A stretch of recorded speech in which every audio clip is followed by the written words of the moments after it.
பல மேடைகள்ல ஒரு வெற்று விளம்பரத்துக்காக கோமாளித்தனமான நடவடிக்கைகள்ல ஈடுபடக்கூடிய ஒரு நடிகர் என் கழுத்துல மாலை போட ட்ரை பண்ண அப்பவே எல்லாரும் சொன்ன மாதிரி நான் போலீஸ் கம்ப்ளைண்ட் கொடுத்து அவர் பிடிச்ச ஜெயில உட்கார வச்சிருந்தாலோ இல்ல அந்த நடிகரோட கண்ணத்தை அந்த மேடையிலே பழுக்க வச்சிருந்தாலோ இது இங்க வரைக்கும் வந்திருக்காது அப்படின்னு நான் நினைக்கிறேன்.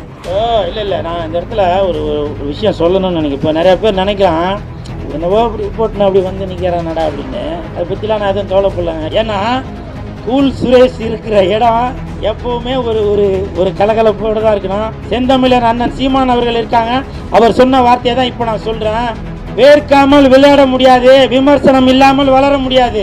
அண்ணன் சீமான் அவர்கள் சொன்னது தான். நான் அதை இன்ன வரைக்கும் அதை ஃபாலோ பண்ணிட்டு தான் இருக்கேன். சரிங்களா? நிறைய பேர் நினைக்கலாம் என்னப்பா இவர் ஏதோ கோமாளி வேஷம் போட்டுட்டு இருக்காரு அப்படின்னு. நான் கோமாளி இல்லைங்க, இன்னை வரைக்கும் ஏமாளி. என்ன எத்தனை இயக்குநர்கள் ஏமாத்திருக்காங்க தெரியுமா? மேம்படுத்தப்பட்ட சமூக பொருளாதார வளர்ச்சியடைய மக்களுக்கு வழிகாட்டுவதே மக்கள் நீதி மையத்தின் முதன்மை பணி.